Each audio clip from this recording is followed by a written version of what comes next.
Hack, start from the bottom to the top. Who do you have in your initial power rankings? So worst to first, you're going to hate this, but I kind of did it in pods. Of course you did. That's what you did last year. You're a big pods guy. That's what I do. I'm a pods guy. I have pods. Right. So I got Indiana, Illinois, Rutgers, Northwestern in this like bottom pod. In that order? Or just a pod? No, not in that order. Okay. They're in a pod. They're floating in space. All right, let's see this. Indiana, Illinois, Rutgers, and Northwestern in my bottom pod. That's my bottom four as well. But I think it's my bottom four. I think at the end of the day, it's interchangeable. Football's football. You never know what could happen. To your point, Northwestern could get hot. Who knows, right? I just think it's right there. Those guys, when you're talking about evaluating everything, top to bottom, they're in my bottom pod. The middle pod. I think at some point you're going to have to pick an order because we got to make a graphic to pump out on social media, and we can't do a pods graphic. No, Dagan can do pods. He can do pods. It's just going to be like a little bubble graph. He sent the message. I mean, he's telling me right now, you got to pick. Well, Dagan. All right, we'll come back to you. Jake, you're prepared. Okay. Yeah. Jake can go. The Michigan man, of course, he's prepared. It's a real academic school. I actually have those same teams, but my most confident is I think Illinois will be the best out of all of those teams. I think Brett Bielema is stable. Well, that's not a lot of help. Yeah, but can we I have it. Okay, it goes. I have Rutgers. Rutgers is at the bottom of the Big Ten. Okay. Indiana is 13th. Northwestern is 12th. I got Illinois at 11. And I'm confident Illinois out of those. I think they are interchangeable. That's my order. I think I'm confident they'll be the best coach team out of the group. I can attest to that. Who? Illinois? Yeah. Good. Yeah. Okay, cool. That gives me confidence. All right. And then you want me to keep going, Josh? Of course. Okay. So then at number 10, I actually had Nebraska. And I again, this is where it gets a little sticky. Sure. I think they have the chance to go a little bit higher, but I felt more confident that Maryland would have a better team than them this year. So I put Maryland at 9. I think Iowa takes a big step back, even though they're going to have a solid defense this year. I think part of the reason they had so much success is they led the nation in turnovers, which helped their offense. I don't know that you can lead the nation twice. That's a really iffy thing because I do the same thing. I'm like, can they do it? Can they do it? And I'm a dumbass because when you look at the stats over the last 5 years, they have led FBS, and the second closest team to them, they have led by 10 turnovers in the last 5 years. Okay. And so I go back to the same thing. Can they do it? Can they do it?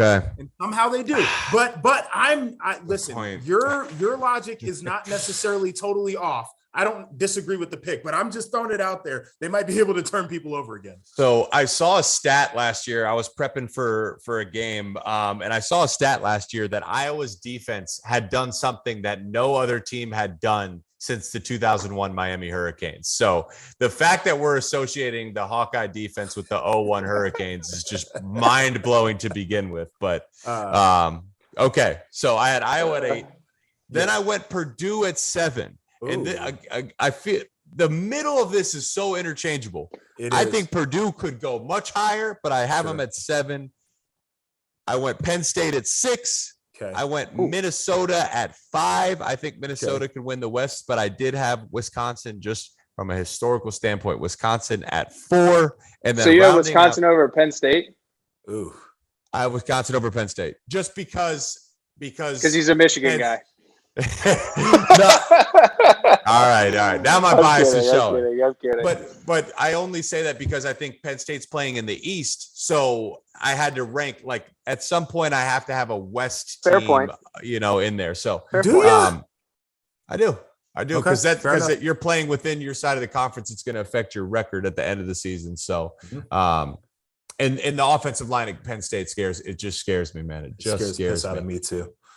Rounding out the top 3, Michigan State, Michigan, Ohio State. I have Ohio State because I need to see Michigan beat Ohio State and Columbus before I start saying the narrative's changing. But all right, good that's for what you. I got. It's an honest evaluation. I'll go. I've got at 14 Indiana, and I've had the advantage over you guys of having watched most of these teams practice. So I think it I don't want to say it's more informed because I could be totally wrong, but it's helped shape my opinions of these teams. Indiana's going to have some real problems this year. Then I have Northwestern. They're going to have some real problems this year. Rutgers, because I think that they're better coached than those other two teams. I'm not exactly sure that the talent is separated by that much. Then I have Nebraska at 11. And I put Nebraska there for multiple reasons. I think the psychological aspect of this thing is really difficult for them. I'm not exactly sure that they got all of their issues worked out either. So they're at 11. Illinois is at 10. Might be high for a lot of people. I think Brett's a great coach. I think DeVito coming in as a transfer is going to be big for them. They're going to run the football well. And I really do think that their defense has something cooking there. I think they still might be a couple steps away, but they're certainly improving. Then I have Iowa at 9. They got a real quarterback problem. Not exactly sure how they're going to be running the football. One thing I do know, their defense is going to be really good again, and they'll play special teams. Then I put Maryland. That offensive upside to me stands out. Then you got Wisconsin. And Wisconsin, again, a team that's going to have really good defense. They'll probably run the football as good as anybody in the Big Ten, but quarterback is going to be a huge question. And who they're throwing the damn ball to is a question for me as well. Then Penn State at 6. Penn State's got a high caliber of athlete. Again, their running back room is deep. I like Sean Clifford at quarterback, even though he's been up and down. And I think their defense has a chance to be really good, especially in the back end. They've got guys that you couldn't freaking build on Madden if you wanted to back there. Number 5, Michigan State. Big question mark. I haven't seen this team yet. Kind of playing off of what I saw last year, playing off of the Mel Tucker mentality, playing off the fact that their defense literally can't be worse than it was a year ago within the Big Ten. Then Minnesota at 4, really well-coached football team. I think they got some pieces. I told you about that damn defense. Last year it was good. Nobody talked about it. Number 3 is Purdue because I like the quarterback play. Okay. I think that they have room to improve in the run game, and their defense took a big step forward. And then number 2, Michigan, number 1, Ohio State, and those are self-explanatory. Wow. Fairly similar, enough parity though. That'll make it interesting. The middle Absolutely. is a crapshoot, right? Right. So I think we all had that pod that's going to be kind of in the bottom, but then the middle, literally pick them out of a hat. Yeah. Like, what do you like? What don't you like? Week 3, I would say once we hit conference play, we are going to know a lot about these teams. So I think we should do we should come back week 3 and see where we were at and then re-rank them for the rest of the season. Heck, we still got to get a ranking from you. I think week 1 with Penn State Purdue is going to be a great test. Sure. To which Notre Dame. But I'm saying within the conference wise, to see where each teams. team is, because I think when you look at Penn State, the roster's there from a talent standpoint, but is it there from a developmental standpoint and a scheme and situation standpoint from a play-to-play, snap-to-snap basis? Are they going to put the talent that they do have in the best situation possible over and over again? That's the biggest question mark that I've had with Penn State. They got a tough schedule. Oh, I know. They got a tough schedule. But bro, everybody in the East has a tough schedule. I mean, whether it's home, away, like. It's the crossovers that do you Auburn, if you're playing in the East. Yeah, well, the Auburn one, but I mean, they made out decent with that last year. Yeah, So they did. Let's see what Penn State's got crossover. Yeah. wise. So we got Purdue out there. Northwestern should be a dub, and then you got Minnesota. Feels a little bit tough to me. Sleep on Minnesota, man.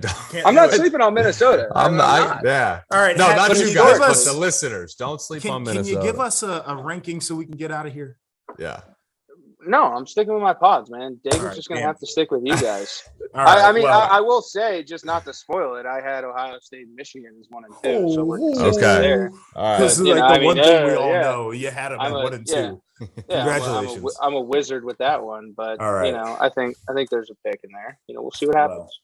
I thought this was a lot of fun, fellas. We should probably Been do a this pleasure, again guys. sometime soon. Again, like and subscribe if you liked it. If you didn't like it, still like and subscribe because we need the numbers. But this was the Field of 12 After Dark presented by BetRivers, the Big Ten preview show. We think we know a lot right now. We don't know a damn thing. So make sure you stay tuned throughout the season so we can eat crow or we can take a victory lap on all the things that we got right. But for Jake Butt and Christian Hackenberg, I am Joshua Perry, and we can't wait to see you again.